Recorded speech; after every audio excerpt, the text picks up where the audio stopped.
आउज़ुबिल्लाहिमिनश्शैतानिर्रजीम बिस्मिल्लाहिर्रहमानिर्रहीम इय्याका नअबुदु व इय्याका नस्तईन। अस्सलामुअलैकुम, welcome to my channel your tutor. जी आज जो मैं आपके लिए लेकर आई हूँ वो है जी कैरेक्टर ऑफ प्रायरस। इससे पहले जो है वो मैं आपको बता चुकी हूँ जॉफ्री चौसर का इंट्रोडक्शन, और इससे पहले the prologue to the Canterbury Tales जो कि जॉफ्री चौसर की किताब है उसकी समरी, और दैन उसके बाद जो उसके करैक्टर्स हैं उनके बारे में भी मैं आपको बता चुकी हूँ। इससे पहले जो है मैं आपके लिए 3 करैक्टर्स लेके आ चुकी हूँ the prologue to the Canterbury Tales के। सबसे पहला था नाइट, दूसरा था स्क्वायर और थर्ड वन था जी ह्यूमन। ठीक है, इन तीन की जो समरी है जो चौसर ने बताया है, जिस तरह से इसने क्रिटिसाइज़ किया है वो भी मैं आपको बता चुकी हूँ। तो आज जो है हम कैरेक्टर ऑफ प्रायरस को डिस्कस कर लेते हैं। कैरेक्टर ऑफ प्रायरस कौन थी? प्रायरस जो है वो है एक चर्च की लेडी है, और जिसके ऊपर चौसर ने जो है वो बहुत ज़्यादा क्रिटिसिज्म की है। चौसर की क्रिटिसिज्म करने की वजह ये है क्लर्जी मैंस के ऊपर या क्लर्जी वुमेंस के ऊपर, क्योंकि उस टाइम पर जो कि चौसर का पीरियड था वहाँ पर जो चर्च के लोग थे वो भी करप्ट थे, वो भी गलत काम करते थे, गलत तरीक़ों से पैसे कमाते थे, और उनको अपनी ड्रेसिंग का भी ख्याल नहीं होता था। उनका जो दिल करता था वो पहन लेते थे, और वो ये बिल्कुल भी नहीं देखते थे कि वो लोग क्या खा रहे हैं, क्या पी रहे हैं। वो एक रोल मॉडल हैं और वो हर तरीके से नेगेटिव जो काम हैं वो करते थे। तो अब जो है सब हम कैरेक्टर ऑफ प्रायरस को डिस्कस कर लेते हैं जी।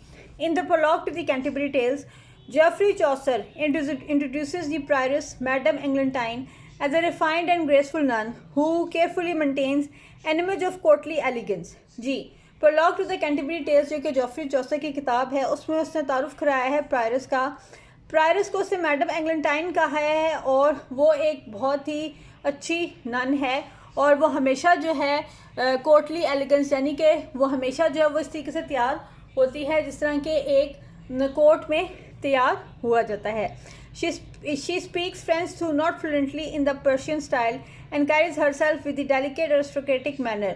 और वो जो फ्रेंच बोलती है वो इस तरीके से बोलती है कि वो उसका ऐसा स्टाइल है कि वो सादा तरीके से फ्रेंच को नहीं बोलती है, बल्कि वो बोलती है जी बहुत ही ज़्यादा एरिस्टोक्रेटिक स्टाइल से, यानी कि वो एक बहुत ही रॉयल ख़ानदान से ताल्लुक़ रखती है, और वो जो है वो शाही तरीके से जो है वो बोलती है फ्रेंच को।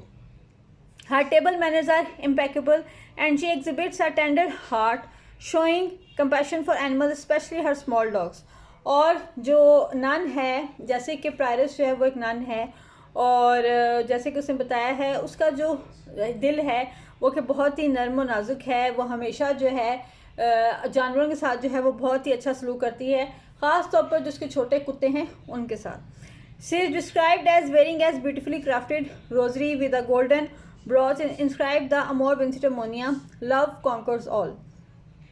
जी, जैसे कि जो है वो उसने अपने गले में जो है वो एक नेकलेस सा पहना हुआ है, और उसके बाद जो है उसकी एक रोज़री है, यानी कि उसके जो कपड़े हैं उस पर एक बैग से लगा हुआ है गोल्डन ब्रोच जिसको कहा जाता है, जो कि गोल्डन ब्रोच है, और उस पर लिखा हुआ है अमोर विंसिटमोनिया यानी कि love conquers all, hinting at a world sense of love rather than purely religious devotion। और ये चीज़ बता रही है कि वो जो है ज़्यादा रिलीजियस नहीं है, बल्कि वो जो है जो दुनिया में जो चीज़ें चल रही हैं वो उनसे वो प्यार करती है, ना कि वो जो रिलीजियस मैनर्स हैं उनसे वो प्यार करती है।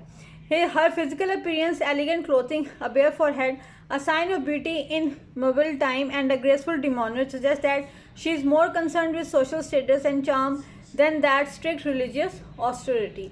यानी कि ये कि जो उसका जो सर है वो नंगा है, यानी कि उसने सर पर ना स्कार्फ पहना हुआ है, ना ही उसने सर पे दुपट्टा लिया हुआ है, और उसका सर जो है वो नंगा है। हालांकि जो नन है वो कभी भी अपने सर को जो है वो जो है बेफ नहीं रखती, यानी कि कभी भी जो सर है वो अनकवर्ड नहीं होता है, उसका नंगा नहीं होता, यानी कि वो उस पर स्कार्फ पहनती है। लेकिन ये जो प्रायरस है ये सर के ऊपर ना स्कार्फ पहनती है और ना ही वो दुपट्टा लेती है, और वो ये जो है बिल्कुल ऐसे जाहिर कर रही है जैसे कि उसे सिर्फ जो है जो माशरे में जो उसका मकाम है, माशरे में जैसे लोग रहते हैं ये बिल्कुल वैसे ही रह रही है। और इसने जो इसके रिलीजियस ऑस्टिरिटी यानी कि जो इसके कवानीन हैं जो जिनको इसको अमल करना चाहिए एज अ प्रायरस यानी कि एज अ नन, ये उन पर अमल नहीं कर रही है।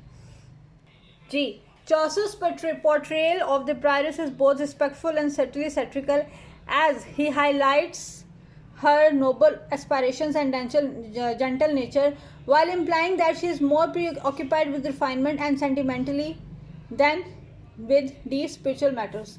जी, चौसर जो है उसने जो प्रायरस दिखाई है उसने उसको बहुत ही इज़्ज़तदार भी दिखाया है और साथ साथ वो उस पर तंज भी कर रहा है और उसकी जो नोबल इंस्पायरेशन है यानी कि जो उसकी हदूद हैं वो उनको भी जो है बता रहा है और साथ ही वो बता रहा है कि वो एक बहुत ही सादा नेचर की है, उसकी जो बिहेवियर है, जो उसका रवैया है वो बहुत ही सादा है, लेकिन इसके साथ साथ जो है जो स्पिरिचुअल मैटर्स हैं यानी कि अंदर से वो बिल्कुल जो बाहर की जो चीज़ें हैं वो उनको अपनाती है, बजाय के जो उसकी अंदर यानी स्पिरिचुअल उसको होना चाहिए वो उन चीज़ों को नहीं अपना रही है।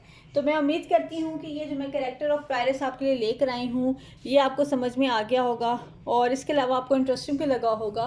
तो आप प्लीज़ मेरे चैनल योर ट्यूटर को लाइक भी कीजिए, सब्सक्राइब भी कीजिए और शेयर भी कीजिए और इसके अलावा दूसरे लोगों को भी बताइए। Thank you so much.